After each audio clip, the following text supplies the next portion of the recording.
रजब भट्ट और ओन शेख आमने सामने आ चुके हैं। बीच में है ईमान का दुख, उसकी खामोशी और एक रिश्ते का बिखरना।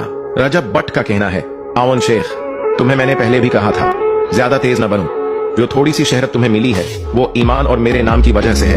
ये बात याद रखो, इस फेम को संभालना सबके बस की बात नहीं। मैं जानता हूँ ये कैसे संभालनी है। ये मेरा और मेरी बीवी ईमान का मामला है। बीच में बोलने वाले तुम कौन होते हो? मैं उसे 20 लाख में लाऊं या ना लाऊं, ये मेरा फैसला है, तुम्हारा नहीं। हर खर्चा, हर सहूलत, सब कुछ मैं दे रहा हूँ ईमान को। ये मेरा तुम्हें आखिरी जवाब है। अगर उसके बाद तुमने कोई और बयान दिया तो याद रखना, राजब भट्ट से बुरा तुम्हें कोई नहीं मिलेगा। ओन शेख का कहना है, रजब, तुमने मेरी बहन को जिस दर्द से गुजारा है तुम कभी उसका अंदाजा भी नहीं लगा सकते। ईमान एक शरीफ और मासूम लड़की है। हमें नहीं मालूम था कि तुम जैसे इंसान से वो रिश्ता जोड़ेगी। आज मेरी बहन डिप्रेशन का शिकार है, अकेली बैठती है, बात नहीं करती, हर वक्त खामोश रहती है, और इस सब की वजह सिर्फ और सिर्फ तुम हो। तुमने उसका एतमाद तोड़ा, उसके जज्बात के साथ खेला, और अब अगर लड़कों को पिंक कलर पसंद नहीं है तो उन्हें पिंक कलर क्यों पसंद है? अगर मैं एक बार खाना बनाऊं तो इससे मैं शेफ नहीं बन जाता। अगर मैं एक बार किसी के बाल काट दूं तो इससे भी मैं बार्बर नहीं बन जाता।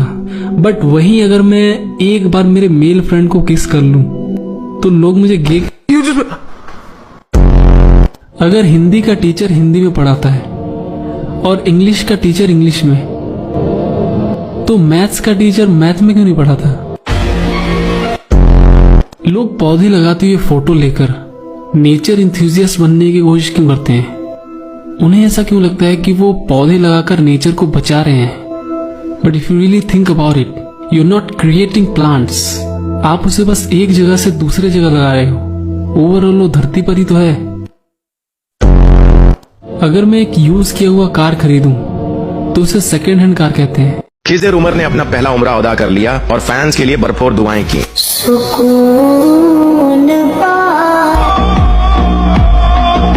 खिजर उमर ने जिस आजिजी और सादगी से उम्रा अदा किया वो उस बात का सबूत है कि शहरत के बावजूद वो अपने दीन और अक़दार से जुड़े हुए हैं। खाना काबा के सामने शुक्र अदा करना, बालों का हल्क करवाना और अपने फैंस एंड फैमिली के लिए दुआ करना, ये सब उनकी आजिजी, मोहब्बत और खुलूसी नीयत की गवाही देता है। जहां आजकल बहुत से इन्फ्लुएंसर सिर्फ शहरत या वायरल होने के लिए मुतनाज़िया हरकत करते हैं, खिजर उमर का दामन ताहाल किसी भी बड़ी तनाज़िया से पाक रहा है। ये उनकी शख्सियत का वो पहलू है जिसने उन्हें दूसरों से अलग और नमाया बनाया है। उन्होंने जीरो से स्टार्ट किया था, आज करोड़ों के मालिक बनकर भी आजिजी से मक्का में उम्रा अदा कर रहे हैं। वो नौजवान नस्ल के लिए एक बेहतरीन मिसाल है, खास तौर पर उनके लिए जो सिर्फ दिखावे पर यकीन रखते हैं। खिजर उमर ने साबित किया है कि मेहनत, सच्चाई और लगन के साथ कामयाबी मुमकिन है। फरूख खोखर और शहजाद भट्टी आपस में लड़ पड़े। किसी की घर फैली कराता, मेरा किसी चीज से कोई ताल्लुक नहीं है।